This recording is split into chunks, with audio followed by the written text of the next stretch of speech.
We got to talk about the Vancouver Canucks. Gross. It is an absolute shit show over there. Okay. GM Jim Rutherford just had a press conference earlier this week saying that the team needs major surgery. And there are some alarming things going on over there because Jim Rutherford also openly admitted that he is talking to coaching candidates when Bruce Boudreau, at the time of recording this podcast, is still the head coach of the Vancouver Canucks. So there seems to be a complete disconnect. And also Jim Rutherford is under the impression that this team does not need a full rebuild. He thinks that they can retool, as if he hasn't been noticing what the previous regimes have tried to do over the last decade. And just to go over some numbers, the Canucks have missed the playoffs 7 of the last 8 years, soon to be 8 of the last 9. They won 1 playoff series in that span. That was in the bubble season. Whatever, congrats to them. But they have done absolutely nothing other than that over the last 8 years. And now 9 years, including this season. Right now, they sit 27th in the NHL in points percentage. They are actually one of the highest scoring teams in the league, like Bo Horvat having a career year. Pedersen's been great. They are 8th in the league in goals per game, but 31st in goals against per game, dead last in penalty kill, and 31st in the league in 5-on-5 save percentage. So, Lepore, awesome. I ask you, what the hell should this team do? Because it seems like from top to bottom, the organization has no idea what they're doing, what direction they want to go into. The fans are frustrated. The players are probably frustrated. What the hell do the Vancouver Canucks do? Yeah. Bruno, I remember we did our free agent signing episode, and we talked about Mikheyev signing their Leaf player, Ilya Mikheyev. And we liked Soup. We thought he was good. He was a nice piece to the team. He brought something different. But when you saw that deal from the Canucks, I sat here on the pod and I said, this deal just screams we're okay with being mediocre. Because you know that you gave him a contract that the elite teams in the NHL would not give him. The Tampa Bay Lightning, the Colorado Avalanche, the Leafs were not willing to give him that contract. Why are you? Why are you? And for the Canucks and Canucks fans, comment down below. When you're running a team, you are selling one of two things, or at least you're trying to sell one of two things. You're selling wins or you're selling hope. Right now, the Canucks are selling neither. Neither. And for Rutherford to go up there, and I mean, these things with the coach, like they've pretty well said that Rick Tocchet is going to be the coach of the Vancouver Canucks. Unbelievable. Yeah, just a unbelievable situation. It's a Brujo's just sitting there waiting to get canned, going through the motions.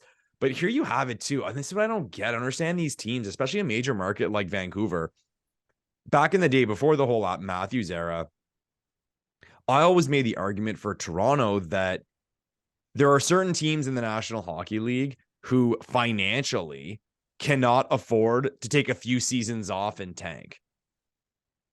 I'll say it. I'm from Ottawa. Sens fans they would all agree with me. If this team looked in the camera and said, for the next 2 to 3 years, we are going to be bad and we're going to blow this thing up, it wouldn't go well for them financially because of season tickets. They need the attendance, the buzz in the city. They need that. And I always made the argument for Toronto that Toronto can do it because it's a money printing machine and it doesn't really matter whether they're winning or losing. So I was always screaming for them to blow up the team because who cares?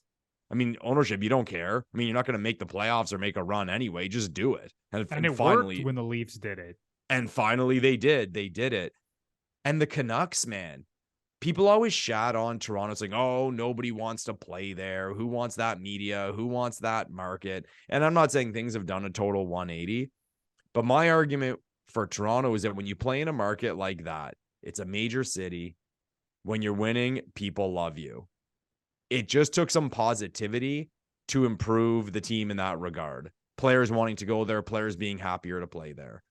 And I look at Vancouver. Vancouver's a big market. Vancouver is a big franchise. Vancouver is a beautiful city. I've always kind of looked at Vancouver and thought, why is it not sort of like a hotbed for free agents? Who wouldn't want to play there? Why would you not want to play in Vancouver? What's the saying? You swim in the morning, ski in the afternoon, or something like that. unbelievable town, major market. And because you are a major market, I mean, the Canucks aren't the Leafs, but you can take a few years off. If Rutherford looked in the camera and said, we're blowing this the fuck up, Canucks fans would be like praising him. They wouldn't be arguing with it. And it wouldn't destroy their season ticket holder base, I'm sure. And the cherry on top, of all years that you could have decided to full on do it, and who knows, maybe there's still a lot of games left to lose. Of all years you could do it, maybe the biggest prospect we've ever seen, and he's from Vancouver. Like, how is this not step one? The stars have aligned for the Canucks, the tank for Connor Bedard. And will they do it the rest of the season? Because they're going to be bad, but are they going to go into full, like, we're finishing 31st, 32nd tank mode? I don't know. Yeah. But no brainer. And what's so weird with GMs, and there's ownership issues too. People talk about the Aquilinis and how much influence they have, just kind of like when Melnyk was here in Ottawa, how much actual influence Dorion had in decision-making of the team. But just, you look at these decisions and you're confused. I'm picturing myself in that boardroom raising my hand and saying, guys, there's this kid named Connor Bedard who's from Vancouver. And if we have a shot to get him, based on how our team looks right now with no real chance of competitiveness, let's do it. And it's also a great draft. So if you end up with 2, 3, or 4, fine. And you move on. And you have assets. The other point I've always made too is that some of these teams wait too long to blow it up. The Canucks have assets. There's guys they can move. They will get big return for. Some teams wait too long. Guys leaving free agency or values go down. And now you're starting from scratch. Vancouver's got talent on that roster. The haul they would bring in, crazy, man. Crazy. So to sum it up, they have no clue what they're doing in Vancouver. And before everyone starts flipping out at me, I'm a BC boy. So I always kind of root for the Canucks. I'd like to see them be good. I've always been confused as to why they're not good. Well, since the Sedin days, because I think it's a great city. I think it's a great market. I think players should want to play there. And in situations like this, you can only ask yourself, how bad is it at the top that they can't get this shit together? Yeah, for Jim Rutherford to not understand that a retool is not going to work is just the most mind-boggling thing to me, because that's exactly what Jim Benning tried to do. Yeah. And you go look at some of the decisions that were made, picking up Oliver Ekman-Larsson's contract, made no which sense. We all knew at the time was an abomination. No sense. And he's still not good. He's not close to the player he used to be, and he's not returning value on that contract. And then they signed JT Miller to a 7-year, $56 million contract. His extension kicks in next season. Next year. Yeah. And he's been, he puts up points offensively, but defensively, he's been a mess. Like, the Canucks are getting outscored by 10 goals with him on the ice at 5-on-5. They're negative in scoring chances, high danger chances with him on the ice. Same thing with Brock Besser, as good as he can be offensively. And the sad thing is now, Lepore, their captain, who's arguably been their best player along with Elias Pettersson this season, Bo Horvat, he's a free agent at the end of the season, and they can't even afford this guy. Yeah, he's gone. So he's one of the guys that they have to trade at the deadline. And Rutherford in the press conference even said, like, we've offered Bo Horvat a contract, but he's having a career year. He wants his money, and rightfully so. And they're probably not going to be able to facilitate that. So it's sad that a guy like Bo Horvat, who was drafted by the Canucks, is 27 years old right now, having a career year, should be a part of this team long-term, and it looks like they're going to have to trade him. Yeah. There were rumors they kind of slapped him in the face, like they super lowballed him. I mean, whether that's true or not, I don't know, but I heard they gave a pretty insulting deal as the first one anyway. And, just to defend Vancouver a little bit, Thatcher Demko has been out for a while now, and he was having a horrible season. He didn't play very many games this year, but he did not look anything close to the Thatcher Demko we saw over the last couple of seasons. And if they were getting the goaltending that they received last season and the year before from Demko, I'm sure this team would be a lot higher in the standings. But there are still so many issues defensively with this team that they would have needed Demko to be Superman. And that was a lot to ask for as well. So there's just so many problems with this team from top to bottom. and they have some big decisions to make because right now, like let's say the season ends today, they finish 27th in the league. They're still going to have a decent chance to win the lottery.